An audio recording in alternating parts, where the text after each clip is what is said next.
Yes, good morning everyone. Welcome back again in our new video. And today we are discussing the same chapter partnership as on yesterday we had discussed interest on capital. In the same manner आज हम discussion करने जा रहे हैं P and L appropriation, जो कि आपके इस चैप्टर का बहुत ही इम्पॉर्टेंट टॉपिक है.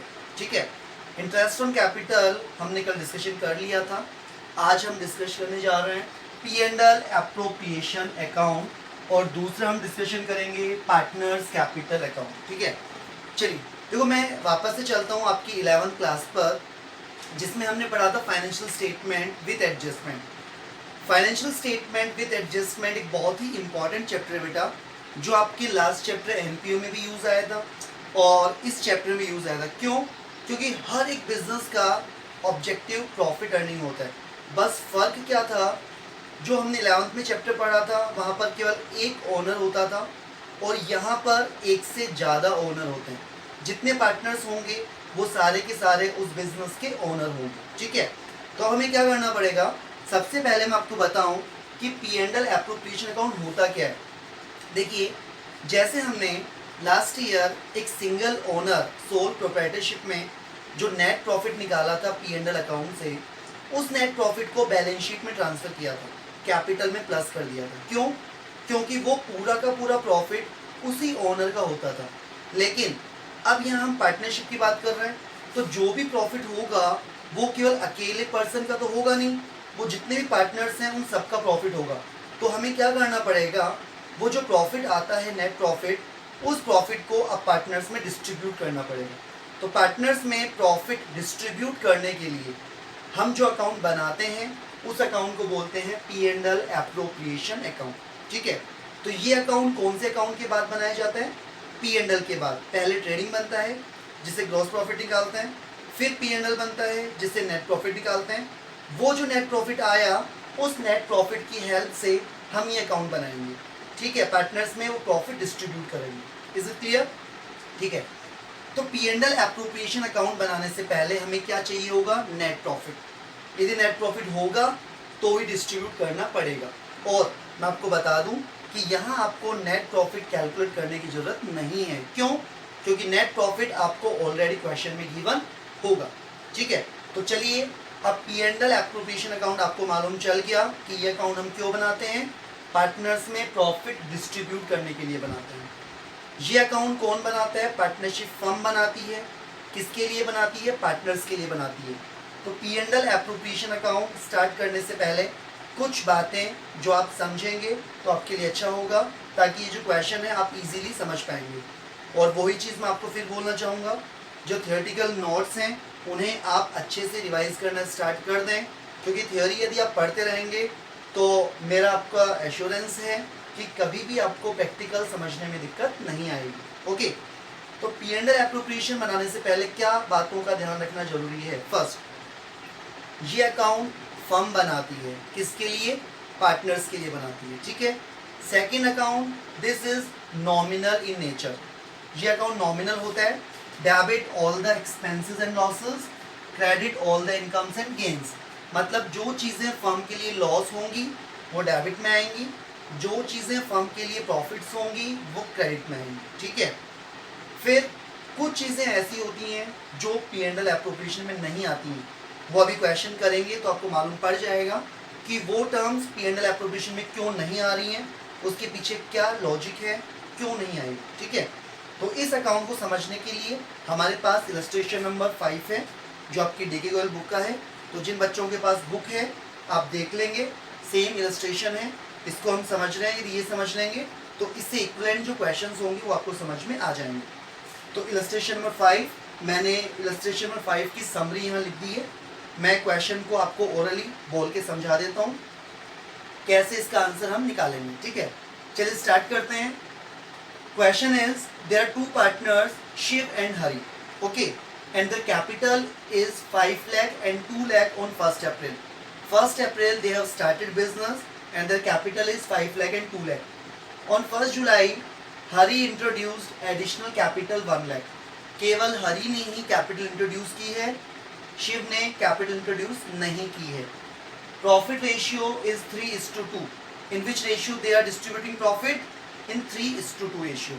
और कई बार बेटा क्वेश्चन में प्रॉफिट रेशियो गिवन नहीं होता है, तो यदि प्रॉफिट रेशियो गिवन नहीं होगा तो हमेशा इक्वली डिस्ट्रीब्यूट करते हैं 1:1। ध्यान रखना इस चीज का। Salary is provided to Shiv 5,000 per quarter and Hari 5,000 per quarter. As you all know that एक साल में 12 मंथ्स होते हैं और एक साल में 4 क्वार्टर होते हैं। तो 5,000 per quarter, it means in 1 year there are 4 quarters. So 5,000 multiplied by 4, 20,000 yearly salary will be taken by Shiv and 20,000 salary will be taken by Hari. Next, interest on capital will be given 8% per annum. Interest on capital हमने कल calculate करना सीख लिया था कि कैसे interest on capital निकाला जाता है। Drawings of partners are 12,000 and 10,000 respectively. कितना कितना अमाउंट विड्रॉ करते हैं वो? 12,000 एंड 10,000 ड्रॉइंग्स पर्सनल यूज के लिए उन्होंने पूरे साल में 12,000 निकाला और 10,000 निकाला। ये तो ठीक है, बट प्रॉब्लम ये है कि कब निकाला ये चीज़ हमें गिवन नहीं है, टाइम गिवन नहीं है। तो मैं आगे आपको बताऊंगा कि यदि ड्राइंग्स में टाइम गिवन नहीं होता है तो हमें क्या करना होगा उसके लिए।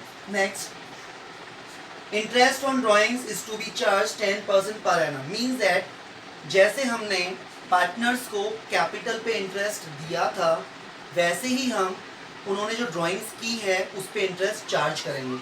मतलब इंटरेस्ट ऑन कैपिटल हम उन्हें देते हैं और इंटरेस्ट ऑन ड्राइंग्स हम उनसे लेते हैं। ठीक है। Next, profit of the firm was 1,96,000। Means that उन्होंने पूरे साल में प्रॉफिट कितना कमाया? 196।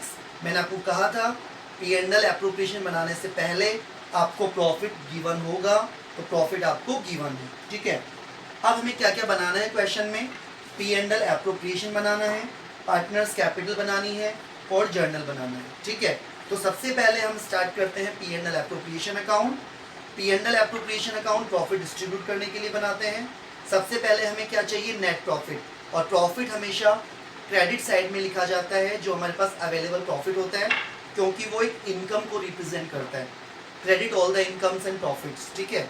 तो जो प्रॉफिट है ये नेट प्रॉफिट है और ये नेट प्रॉफिट कहाँ से आया हुआ है? P&L अकाउंट से। ठीक है। तो उस प्रॉफिट को ही हम पार्टनर्स में डिस्ट्रीब्यूट कर रहे हैं, जिसके लिए P&L एप्रोप्रिएशन बनाना पड़ रहा है। तो हम यहाँ लिखेंगे बाय नेट प्रॉफिट, और ये प्रॉफिट कहाँ से आया? P&L अकाउंट से। और ये प्रॉफिट था हमारे पास 1,96,000। क्लियर है? तो हमारी ये प्रॉफिट वाली टर्म क्लियर हो गई। सबसे पहले P&L एप्रोप्रिएशन प्रॉफिट लिखेंगे, उसके बाद जो हमारा क्वेश्चन था उसको हम स्टार्टिंग से देखेंगे। जो जो टर्म्स P&L एप्रोप्रिएशन में आएंगी उनको लिख देंगे, और जो टर्म्स इसके अंदर नहीं आएंगी उनको हम छोड़ देंगे, क्योंकि वो यहाँ नहीं आएंगी, तो वो या तो पार्टनर्स कैपिटल में या फिर बैलेंस शीट में। ओके, वो जब आएंगी तो मैं आपको साथ साथ बताता जाऊंगा। स्टार्ट करते हैं। Shiv and Hari capital 5 lakh and 2 lakh. याद कीजिए कैपिटल, क्या कभी कैपिटल हम ट्रेडिंग या P&L अकाउंट में लिखा करते थे? कभी नहीं लिखते थे। कैपिटल हमेशा बैलेंस शीट में आती थी। तो इसीलिए कैपिटल P&L एप्रोप्रिएशन में नहीं आएगी, क्योंकि इसमें केवल प्रॉफिट्स और लॉसेस जो भी होंगे पार्टनर्स के वो आते हैं। तो कैपिटल यहाँ नहीं आएगी। उसके लिए एक सेपरेट अकाउंट बनाएंगे पार्टनर्स कैपिटल। वो अभी जब इसके बाद में बनाएंगे तो मैं आपको समझा दूंगा कि कैसे हम पार्टनर्स कैपिटल बनाते हैं। ठीक है। तो बाय नेट प्रॉफिट 196। कैपिटल यहाँ नहीं आएगी, छोड़ देंगे उसको। Additional capital 1 lakh, additional capital भी यहाँ नहीं आएगी, क्योंकि जब कैपिटल नहीं आ रही तो एडिशनल कैपिटल भी उसी का पार्ट है। तो एडिशनल कैपिटल भी पार्टनर्स कैपिटल में जाएगी, P&L एप्रोप्रिएशन में नहीं आएगी। रेशियो बाद में काम आएगा जब हम प्रॉफिट डिस्ट्रीब्यूट करेंगे। देन आफ्टर सैलरी आएगी, क्योंकि सैलरी कौन किसको देगा? फर्म पार्टनर्स को देगी। तो फर्म के लिए क्या हो गया? लॉस हो गया, और फर्म के लिए लॉस डेबिट में आते हैं और फर्म के लिए प्रॉफिट्स क्रेडिट में आते हैं। तो हम यहाँ लिख देंगे टू सैलरी,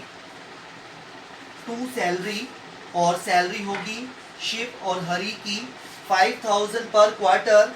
तो 4 क्वार्टर्स होते हैं एक साल में, तो 20,000।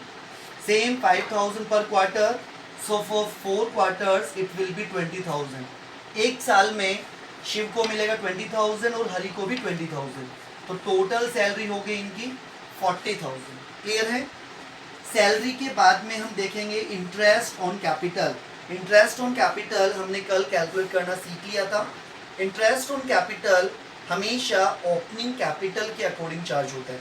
तो हमने देखा यहाँ पर जो कैपिटल है वो शिव की 5 लाख रुपीज़ है और हरि की 2 लाख है। बट आपको ये भी देखना होता है क्या किसी पार्टनर ने during the year capital change की है या नहीं की है। जैसे मैंने आपको लास्ट क्लास में बताया था, तो शिव ने शुरू में 5 लाख लगाए थे बट उसने कोई एडिशनल कैपिटल नहीं लगाई। इट मीन्स उसकी कैपिटल पूरे साल भर में 5 लाख रही, तो हम जो कैपिटल पे इंटरेस्ट लगाएंगे पूरा 5 लाख पे लगाएंगे। 5 lakh into interest on capital कितना परसेंट था? 8%। और कितने मंथ्स के लिए? 12 मंथ्स के लिए, क्योंकि शिव ने अपनी कैपिटल चेंज नहीं की। ना तो वो कैपिटल लेके आया ना कैपिटल लेके गया। ड्राइंग्स अलग होती है बेटा, कैपिटल ले जाना अलग होता है। ड्राइंग्स पे इंटरेस्ट ऑन ड्राइंग्स लगाया जाता है, तो इसलिए ध्यान रखना यदि कैपिटल विड्रॉन आएगा तो ही हम यहाँ लिखेंगे, इसमें चेंज करेंगे, नहीं तो ड्राइंग्स में कभी कैपिटल चेंज नहीं होती है इंटरेस्ट ऑन कैपिटल कैलकुलेट करते टाइम। ओके, तो 5 लाख 8% 12 मंथ्स, तो ये आपका अमाउंट होगा 40,000 रुपीज़। ओके, 12 से 12 कैंसिल, 20 से 20, दैट विल बी 40,000। नेक्स्ट अब हम निकालते हैं किसका? हरि का। देखिए हरि ने शुरू में कितनी कैपिटल लगाई? 2 लाख इंटू 8% इंटू हरि ने अपनी कैपिटल चेंज की थी 1 जुलाई को, एडिशनल कैपिटल लेके आया था 1 लाख। तो अब बताइए जो 2 लाख है उस पर इंटरेस्ट कितने मंथ्स का लगेगा? ये हमने लास्ट क्लास में डिस्कस कर लिया था। 1 अप्रैल से 1 जुलाई 3 मंथ्स, तो इंटू 3/12। फिर 2 लाख पहले से थे, 1 लाख और लेके आ गया, तो इसकी कैपिटल कितनी हो गई? 3 लाख इंटू 8/100 इंटू 1 जुलाई से ईयर एंड 31 मार्च 9 मंथ्स, तो इंटू 9/12। 3 4 are 12, 4 2 are 8, 2 0 से 20, 2 into 2 that will be 4,000, 4 3 are 12, 4 2 are 8, 2 0 से 20 cancel, 1 2 9 are 18, so it will be 22,000। Okay, सो हमने इंटरेस्ट ऑन कैपिटल निकाल लिया। इंटरेस्ट ऑन कैपिटल कितना कितना आया? इसका आया 40,000 और इसका आया 22,000। तो यहाँ लिखते हैं 2 interest on capital Shiv and Hari 40,000 and 22,000, that will be 62,000। देखिए इंटरेस्ट ऑन कैपिटल डेबिट में क्यों लिखा मैंने? क्योंकि इंटरेस्ट कौन किसको देने वाला है? फर्म पार्टनर को देने वाली है। तो फर्म के लिए क्या हो गया? लॉस, और लॉसेस कहाँ आते हैं? डेबिट में आता है। क्लियर है? तो हमने कर लिया इंटरेस्ट ऑन कैपिटल और सैलरी। फिर आते हैं मेरे ड्राइंग्स। ड्राइंग्स कभी भी P&L एप्रोप्रिएशन में नहीं आती है, याद कीजिए। ड्राइंग्स हमेशा कैपिटल में से लेस होती थी बैलेंस शीट में, इसीलिए जो टर्म बैलेंस शीट में आने वाली हैं वो P&L एप्रोप्रिएशन में नहीं आती हैं, वो इस दूसरे अकाउंट में आएंगी, पार्टनर्स कैपिटल में। अभी जब बनाएंगे तो आपको समझ में आ जाएगा। तो ड्राइंग्स यहाँ पे नहीं आएगी, हम इसको अभी छोड़ देंगे। Interest on drawings, interest on drawings आएगा बेटा यहाँ पे। क्यों? क्योंकि जो पार्टनर ड्राइंग्स करता है उस पार्टनर को इंटरेस्ट देना होता है। इसका मतलब अब फर्म इंटरेस्ट रिसीव करेगी। इंटरेस्ट ऑन कैपिटल फर्म ने दिया था पार्टनर को, इंटरेस्ट ऑन ड्राइंग्स फर्म लेगी पार्टनर से। तो जब इंटरेस्ट ऑन ड्राइंग्स फर्म लेगी तो फर्म के लिए क्या होगा? प्रॉफिट। और फर्म के लिए जब प्रॉफिट होता है तो बाई साइड में लिखते हैं by interest on drawings Shiv and Hari. Interest on capital. और जब मैं आपको ये बता रहा था कि यहाँ पर ड्राइंग्स तो है लेकिन टाइम पीरियड गिवन नहीं है, तो जब टाइम पीरियड गिवन नहीं होता है उस कंडीशन में हमें क्या करना होता है? क्योंकि इसका फॉर्मूला तो वैसे ही होगा जैसे हमारा इंटरेस्ट ऑन कैपिटल का था।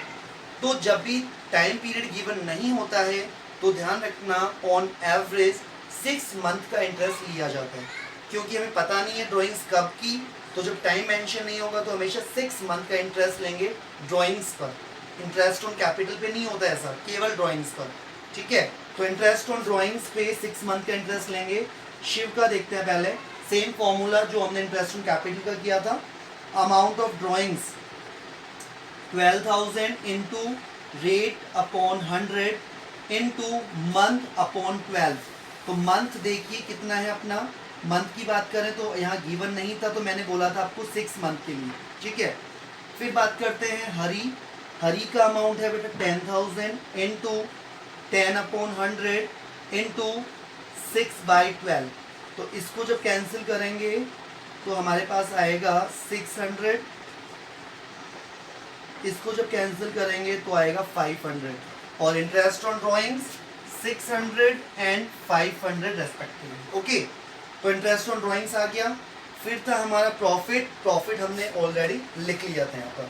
तो इस तरीके से बेटा अपना क्वेश्चन P&L एप्रोप्रिएशन अकाउंट बन गया।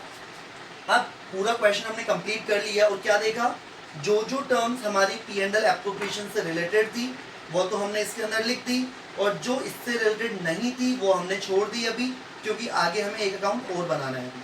चलिए पहले इसका टोटल करके प्रॉफिट लॉस निकाल लेते हैं। जैसा कि आपको पता है ये हमारी प्रॉफिट साइड है, इनकम साइड है, और ये हमारी एक्सपेंडिचर साइड है।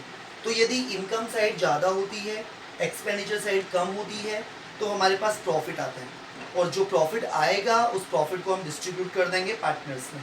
तो देखिए ये वाली साइड ज़्यादा है 197,100, ये वाली साइड कम है 197,100 माइनस 1,02,000, 1,02,000 सामने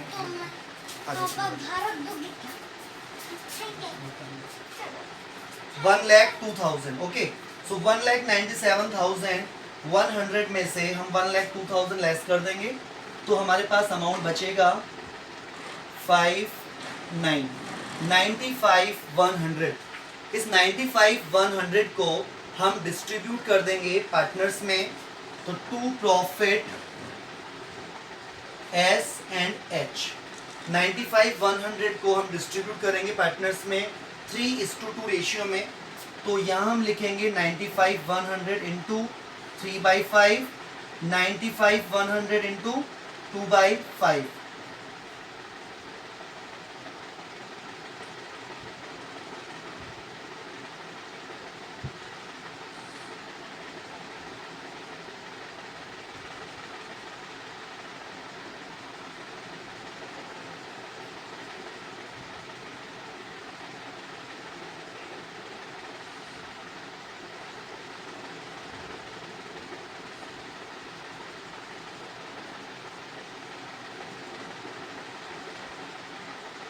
ठीक है, तो अपना आंसर आया बेटा 57,660 और 38,440।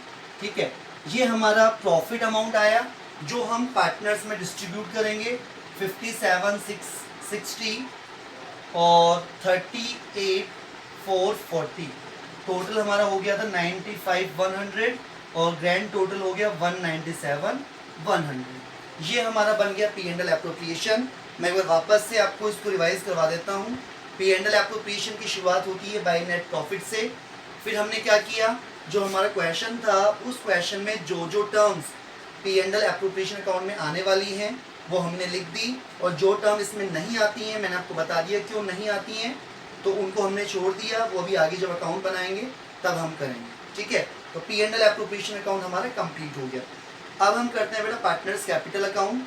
पार्टनर्स कैपिटल अकाउंट बनाने के दो मेथड होते हैं, फिक्स मेथड और फ्लक्चुएटिंग मेथड। क्या डिफरेंस होता है दोनों में? फ्लक्चुएटिंग मेथड में केवल एक ही अकाउंट बनता है, पार्टनर्स कैपिटल अकाउंट, जबकि फिक्स मेथड होता है तो दो अकाउंट बनते हैं, पार्टनर्स कैपिटल और पार्टनर्स करंट। बेटा इनमें ज़्यादा डिफरेंस नहीं होता है, बस हमने क्या किया, इस एक अकाउंट को दो पार्ट में डिवाइड कर दिया।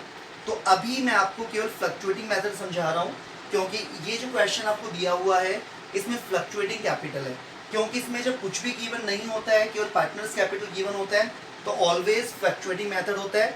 और जब आप अपनी बुक देखेंगे तो उसमें भी हेडिंग लगी हुई है फ्लक्चुएटिंग मेथड। तो अभी मैं केवल इसका आपको बता रहा हूँ ये जब क्वेश्चन आएगा तो मैं आपको उस समय समझा दूंगा। तो फ्लक्चुएटिंग मेथड में केवल एक अकाउंट बनता है, पार्टनर्स कैपिटल अकाउंट। ओके, अब इसकी स्टार्टिंग कैसे करते हैं वो समझ लो। पार्टनर्स कैपिटल अकाउंट का मतलब होता है, देखो ये जो चीज़ है तो फर्म बनाती है पार्टनर्स के लिए। अब पार्टनर्स बोलते हैं कि हम भी तो अकाउंट बनाए हमारे लिए, कि हमारे पास कितना पैसा आया, कितना गया, कितना प्रॉफिट हुआ, कितना लॉस हुआ, और हमारे पास ईयर के एंड में कितना बैलेंस है। तो ये पार्टनर्स कैपिटल पार्टनर्स बनाते हैं खुद के लिए कि हमारे पास कुल कितना पैसा आया और कितना गया। तो सिंपल सा तरीका है बेटा, जैसे P&L एप्रोप्रिएशन की शुरुआत होती है नेट प्रॉफिट से, वैसे ही पार्टनर्स कैपिटल की शुरुआत होती है कैपिटल बैलेंस से। तो बताइए, पार्टनर्स के पास शुरू में कैपिटल कितनी थी? 5 लाख एंड 2 लाख, और कैपिटल हमेशा क्रेडिट बैलेंस होता है। क्यों? याद करो, क्योंकि ये लाइबिलिटीज में आती थी और लाइबिलिटीज का बैलेंस होता है क्रेडिट। ओके, तो इसलिए हम यहाँ लिखेंगे बाई बैंक या बाई बैलेंस बीडी। तो बाई बैंक कब लिखेंगे और बाई बैलेंस बीडी कब लिखेंगे वो समझने वाली बात है। बाई बैंक हम तब लिखेंगे जब हमारे पास बिजनेस नया होगा। तो आप जब देखेंगे इस क्वेश्चन में बिजनेस नया है और नए बिजनेस के लिए हम लिखते हैं बाई बैंक। स्टार्टिंग कैपिटल लेके आने की entry, bank to capital, cash to capital. और यदि बिजनेस पुराना होता तो हमारे पास बैलेंस होता, तो हम लिखते हैं यहाँ पर बाई बैलेंस बीडी। तो या तो शुरुआत होगी बाई बैंक से या होगी बाई बैलेंस बीडी से। ठीक है, चलिए स्टार्ट करते हैं। 5 lakh and 2 lakh. How many partners are there? 2 partners, Shiv and Hari. Shiv and Hari, ये मैं कॉलम हटा देता हूँ। ठीक है, only 2 partners are there, Shiv and Hari. तो सबसे पहले हमने लिखा by bank 5 lakh and 2 lakh. Okay, जैसे यहाँ पर मैंने नेट प्रॉफिट से शुरू किया था, वैसे यहाँ मैंने ओपनिंग बैलेंसेस से शुरू कर दिया। उसके बाद क्या करेंगे? उसके बाद बहुत सिंपल है करना। बेटा एक बात बताओ, ये जो चीज़ें थी फर्म के लिए लॉस थी, क्योंकि फर्म ने पार्टनर को सैलरी दी तो फर्म के लिए लॉस है, फर्म ने पार्टनर को इंटरेस्ट दिया तो फर्म के लिए लॉस है, और फर्म ने पार्टनर्स को प्रॉफिट दिया तो फर्म के लिए लॉस है। तो ये डेबिट में आई फर्म में। तो ये अकाउंट अपन फर्म के पॉइंट ऑफ व्यू से बना रहे थे तो फर्म के लिए लॉस यहाँ आया। ये अकाउंट अपन पार्टनर्स के पॉइंट ऑफ व्यू से बना रहे हैं, तो जो चीज़ फर्म के लिए लॉस होगी वो चीज़ पार्टनर्स के लिए क्या होगी? प्रॉफिट होगी। तो जो चीज़ यहाँ डेबिट में आई है वो यहाँ पर क्रेडिट में आएंगी। तो चलो देखते हैं। 2 सैलरी, यहाँ हम लिख देंगे by salary 20,000 and 20,000। Then after 2 interest on capital, तो यहाँ हम लिख देंगे by interest on capital, that will be 40,000 and 22,000। After that 2 profit, तो हम लिख देंगे बाई P&L एप्रोप्रिएशन अकाउंट, क्योंकि प्रॉफिट कौन से अकाउंट से आया था? P&L एप्रोप्रिएशन से। 57,603,8440। क्लियर है? हमने सबसे पहले क्या किया? बाई बैंक या बाई बैलेंस बीडी से स्टार्ट कर देंगे। उसके बाद जो भी चीज़ें P&L एप्रोप्रिएशन के डेबिट में हैं वो सारी P&L इससे पार्टनर्स कैपिटल में क्रेडिट में चली जाएंगी, क्योंकि ये फर्म के लिए लॉस होता है तो पार्टनर्स के लिए प्रॉफिट होता है। क्लियर है? तो ये वाली चीज़ यहाँ चली गई। अब इधर वाली टर्म्स की बात करते हैं। देखो नेट प्रॉफिट तो स्टार्टिंग के लिए हम यहाँ लिखते हैं, तो नेट प्रॉफिट कभी भी यहाँ नहीं जाता है, क्योंकि नेट प्रॉफिट को तो डिस्ट्रीब्यूट करना होता है हमें। तो बचा क्या? By interest on drawings. तो इंटरेस्ट ऑन ड्रॉइंग्स फर्म के लिए क्या होता था? प्रॉफिट। तो पार्टनर्स के लिए क्या होगा? लॉस। तो ये जो बाई इंटरेस्ट ऑन ड्रॉइंग्स है ये हम यहाँ लिखेंगे to interest on drawings, that will be 600 and 500। Okay, तो हमने क्या देखा? पार्टनर्स कैपिटल में ये P&L एप्रोप्रिएशन की जितनी भी टर्म्स थी इसको छोड़कर सारी की सारी हमने ट्रांसफर कर दी। अब बात करते हैं इन टर्म्स में कौन कौन सी ऐसी टर्म्स थी जो यहाँ रिकॉर्ड नहीं की थी हमने, तो वो यहाँ आएंगी। तो उन टर्म्स को देख लेते हैं हम। सबसे पहले हमने देखा कैपिटल। कैपिटल हम लिख चुके बाई बैंक 5 लाख एंड 2 लाख। ठीक है। Then after additional capital. Additional capital जो लेके आएगा तो एंट्री क्या होती है? कैश टू कैपिटल या बैंक टू कैपिटल। तो हम क्या लिखेंगे? By bank.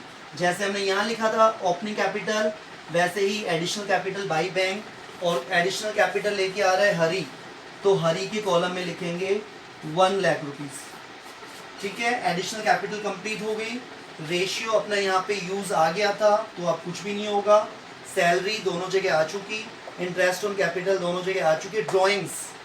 ड्राइंग्स का अमाउंट हमने यहाँ नहीं लिखा था क्योंकि ड्राइंग्स कैपिटल का पार्ट होता है। अब एक बात बताइए, ड्राइंग्स का मतलब क्या हुआ? पार्टनर्स ने पैसा निकाला, तो पार्टनर्स ने पैसा निकाला तो उनकी कैपिटल बढ़ेगी या उनकी कैपिटल घटेगी? ऑब्वियसली है कैपिटल घटेगी। तो यहाँ उनके प्रॉफिट्स आ रहे हैं तो उनकी कैपिटल बढ़ रही है, तो यहाँ जब वो पैसा निकालेंगे तो उनकी कैपिटल क्या होगी? कम होगी। तो ड्राइंग्स हम लिखेंगे यहाँ पर 2 ड्राइंग्स, और ड्राइंग्स का अमाउंट होगा 12,000 एंड 10,000। ड्राइंग्स के बाद में इंटरेस्ट ऑन ड्राइंग्स दोनों जगह आ चुका, प्रॉफिट हमने यहाँ पर लिख चुका। इट मीन्स हमारा जो पूरा क्वेश्चन था हमने कंप्लीट कर लिया। मैं वापस से आपको समझा देता हूँ स्टार्टिंग से। P&L एप्रोप्रिएशन अकाउंट में स्टार्ट किया नेट प्रॉफिट से, फिर हमने देखा जो टर्म्स P&L एप्रोप्रिएशन से रिलेटेड है वो हमने इसमें लिखी, जो नहीं थी वो हमने छोड़ दी। फिर हमने बनाया पार्टनर्स कैपिटल की स्टार्टिंग की हमने ओपनिंग बैलेंस या बाई बैंक से। फिर जो चीज़ें फर्म के लिए लॉस थी वो पार्टनर्स के लिए प्रॉफिट हो गई, और जो चीज़ें फर्म के लिए प्रॉफिट थी वो पार्टनर्स के लिए लॉस हो गई। फिर हमने देखा कि इसमें से कौन कौन सी ऐसी टर्म थी जो हमने पहले नहीं की थी यहाँ पर, तो वो टर्म्स यहाँ आ चुकी। ओके, अब लास्ट में इसको क्लोज कर देंगे। क्लोज करने का तरीका वो ही है जैसे कि हम बाकी अकाउंट को क्लोज करते हैं बैलेंस सीडी से। तो बैलेंस सीडी निकालेंगे, और बैलेंस सीडी का तरीका आपको पता है, इसका आप टोटल करेंगे और इन दोनों के टोटल में से यहाँ तक का टोटल लेस करेंगे और जो अमाउंट होगा वो यहाँ लिख देंगे। क्लियर है? और ये जो अमाउंट था वो ही यहाँ पर आ जाएगा। ठीक है, तो इस तरीके से हमारा P&L एप्रोप्रिएशन और पार्टनर्स कैपिटल कंप्लीट हो गया। बहुत इंपॉर्टेंट टॉपिक है, इसको अच्छे से समझना है। कहीं प्रॉब्लम आए वापस से वीडियो को रिवाइज करके आपको देखना है। अब हमने P&L एप्रोप्रिएशन बना लिया, हमने पार्टनर्स कैपिटल बना लिया। अब थर्ड टर्म क्या आई? जर्नल बहुत इजीली हम बना सकते हैं यदि हमने अकाउंट बनाए हैं तो। कैसे देखना, मैं आपको 2-3 एंट्री करके बता देता हूँ, फिर आप उसी तरीके से कर सकते हैं। देखिए, सबसे पहले यहाँ पर आया था बेटा बाई नेट प्रॉफिट। तो आपको ये पता है कि अकाउंट में जो चीज़ बाई साइड में आती है और जब हम उसकी एंट्री बनाते हैं तो वो डेबिट बन जाता है। तो यहाँ पर जो बाई नेट प्रॉफिट P&L आया तो उसकी एंट्री हम क्या करेंगे? डेबिट बनाएंगे इसको। तो एंट्री बनेगी P&L account debit to P&L appropriation. आप बुक में चेक कर लेना, यही एंट्री है। नेट प्रॉफिट नहीं लिखते हैं, ये नेट प्रॉफिट आया कौन से अकाउंट से था, अकाउंट का नाम लिखते हैं। तो P&L account debit to P&L appropriation 1,96,000। Second entry by interest on drawings है, तो एंट्री बनाएंगे तो ये डेबिट हो जाएगा। Interest on drawings account debit to P&L appropriation account 1,100। Third entry P&L appropriation account debit to salary, P&L appropriation account debit to interest on capital, P&L appropriation account debit to Shiv capital to Hari capital. Means that यदि हमारे पास ledger account given है तो हम easily उनकी journal entry बना सकते हैं। Okay, तो आज हमने समझा कि P&L एप्रोप्रिएशन कैसे बनाते हैं, पार्टनर्स कैपिटल कैसे बनाते हैं और जर्नल एंट्री कैसे बनाते हैं। तो एक बार थियरी वापस से रिवाइज करना, और जो मैंने आपको ये समझाया है इसको अच्छे से समझने की कोशिश करेंगे तो डेफिनेटली आपको ये समझ में आ जाएगा। और आज मैंने पार्टनर्स कैपिटल का फ्लक्चुएटिंग मेथड आपको समझा दिया। नेक्स्ट टॉपिक में जो फिक्स मेथड आएगा तो मैं आपको समझा दूंगा, उसमें ज़्यादा कुछ डिफरेंस नहीं है, बस इसी एक अकाउंट को 2 पार्ट में डिवाइड कर रखा है, वो जब आएगा तो मैं आपको समझा दूंगा। Okay, so I hope you understand this topic easily. और अब आपको इसके जो क्वेश्चन है इस टॉपिक से रिलेटेड वो मैं आपको ग्रुप पे भेज दूंगा कि आपको कौन कौन सा क्वेश्चन होमवर्क में करना है। Okay, so stay safe, stay home, thank you.